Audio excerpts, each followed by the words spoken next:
नमस्कार। आज हम एक बहुत ही बुनियादी लेकिन दिलचस्प विषय पर बात करने वाले हैं, परमाणु की संरचना। हाँ, मतलब पदार्थ जिससे बना है उसकी सबसे छोटी इकाई के अंदर क्या है। बिल्कुल। हम अपनी टेक्स्ट बुक के कुछ हिस्सों को आधार बनाकर ये समझने की कोशिश करेंगे कि परमाणुओं को लेकर हमारी समझ कैसे विकसित हुई, डाल्टन से लेकर आज के क्वांटम विचारों तक का सफर। और ये सफर दिखाता है कि विज्ञान कैसे आगे बढ़ता है। पुरानी बातें गलत साबित होती हैं, नए सबूत मिलते हैं और समझ गहरी होती जाती है। तो शुरुआत बहुत पहले से हुई थी, है ना? हाँ। प्राचीन विचारकों ने भी सोचा था कि पदार्थ का एक मूल कण होगा जिसे और तोड़ा नहीं जा सकता, परमाणु। हाँ, भारत में कणाद और उधर यूनान में डेमोक्रिटस जैसे दार्शनिक, पर वो दार्शनिक विचार थे। सही।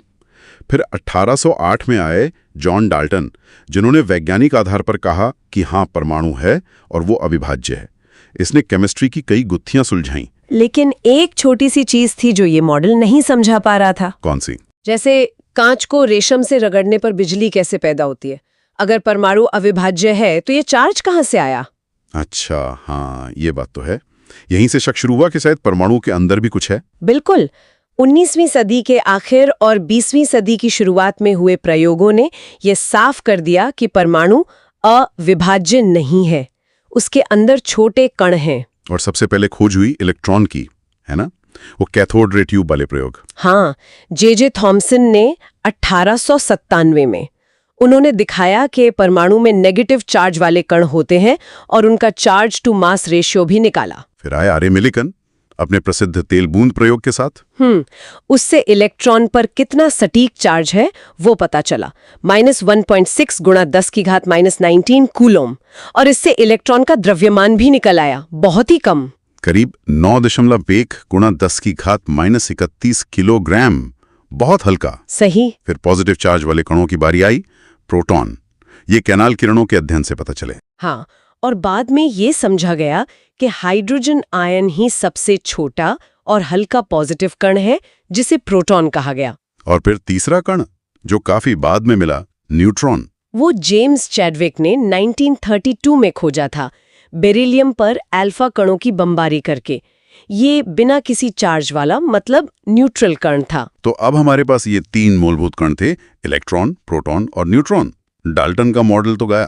हाँ, अब सवाल ये था कि ये तीनों परमाणु के अंदर रहते कैसे हैं, इनका अरेंजमेंट क्या है। यहीं पर थॉमसन ने अपना पहला मॉडल दिया, प्लम पुडिंग या तरबूज मॉडल। हाँ, कि पूरा परमाणु पॉजिटिव चार्ज का एक गोला है और इलेक्ट्रॉन उसमें तरबूज के बीजों की तरह धसे हुए हैं। सुनने में ठीक लगता है, परमाणु न्यूट्रल भी हो गया इससे। हाँ, लेकिन ये ज्यादा चला नहीं, क्योंकि फिर आया रदरफोर्ड का वो जबरदस्त प्रयोग, अल्फा कण प्रकीर्णन प्रयोग, सोने की पतली पन्नी वाला। बिल्कुल। 1911 में उन्होंने सोने की बहुत पतली पन्नी पर तेज गति वाले अल्फा कण फेंके जो पॉजिटिव होते हैं। और नतीजे तो कमाल के थे, ज्यादातर कण तो सीधे आर पार निकल गए। हाँ, जैसे वहां कुछ हो ही ना, कुछ थोड़े से मुड़े पर बहुत ही कम, मतलब हजारों में से कोई एक, वो 180 डिग्री पर वापस आ गया। जैसे किसी ठोस चीज से टकराकर लौटा हो। ये कैसे हो सकता था अगर परमाणु थॉमसन के तरबूज जैसा फैला हुआ होता? सही बात। ये तो वैसा ही था जैसे आप कागज पर गोली चलाएं और वो लौट आए। रदरफोर्ड ने इससे नतीजा निकाला कि परमाणु का ज्यादातर हिस्सा तो खाली है और सारा पॉजिटिव चार्ज और लगभग सारा वजन वो एक बहुत ही छोटी सी जगह में केंद्रित है, जिसे उन्होंने कहा नाभिक यानी न्यूक्लियस। और इलेक्ट्रॉन इस नाभिक के चारों ओर चक्कर लगा रहे हैं, जैसे ग्रह सूरज के चक्कर लगाते हैं। वाह, ये तो परमाणु की पूरी तस्वीर ही बदल गई, नाभिकीय मॉडल आ गया। हाँ, लेकिन इसमें भी एक मुश्किल थी, क्लासिकल फिजिक्स के हिसाब से। मैक्सवेल का सिद्धांत कि घूमता हुआ चार्ज पार्टिकल लगातार एनर्जी रेडिएट करेगा। बिल्कुल। तो इलेक्ट्रॉन को घूमते घूमते अपनी ऊर्जा खो देनी चाहिए थी और आखिर में नाभिक में गिर जाना चाहिए था। लेकिन परमाणु तो स्थिर होते हैं ना, वो तो खत्म नहीं होते। तो रदरफोर्ड का मॉडल स्थिरता नहीं समझा पा रहा था। यहीं पर नील्स बोर ने 1913 में एंट्री ली। उन्होंने क्वांटम सिद्धांत का इस्तेमाल किया, खासकर हाइड्रोजन परमाणु के लिए। बोर ने क्या कहा? उन्होंने कहा कि इलेक्ट्रॉन नाभिक के चारों ओर कहीं भी नहीं घूम सकते।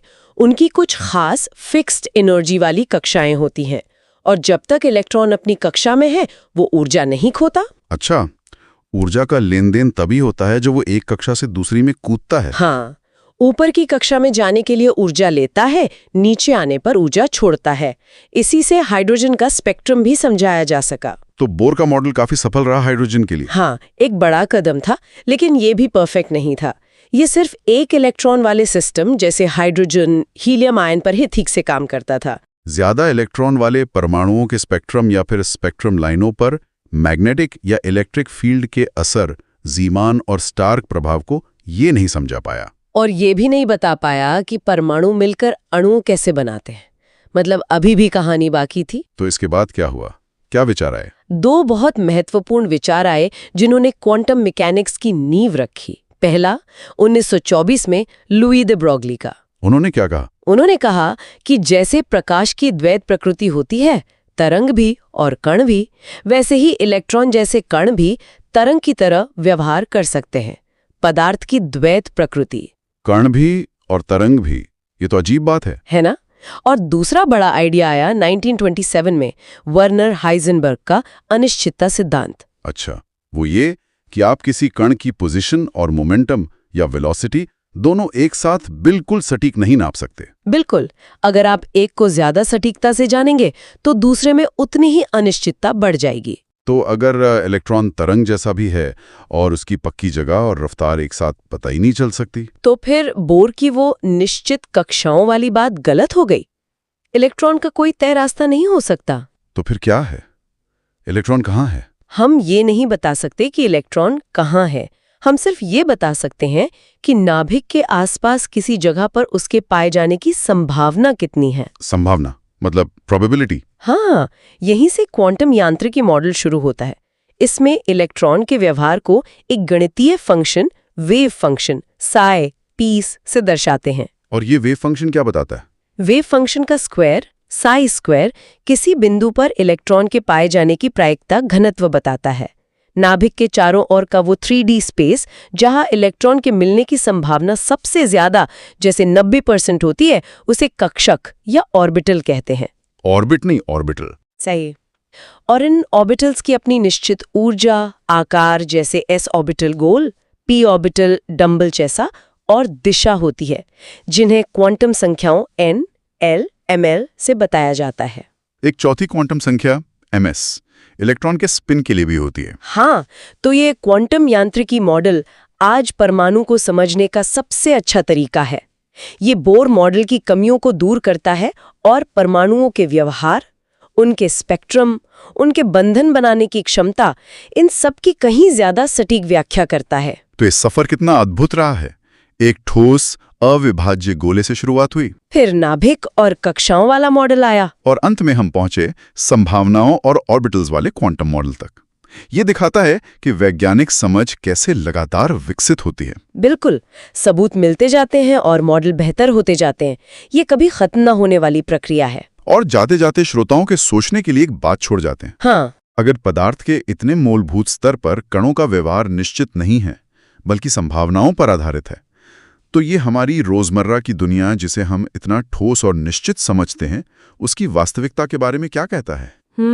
ये वाकई सोचने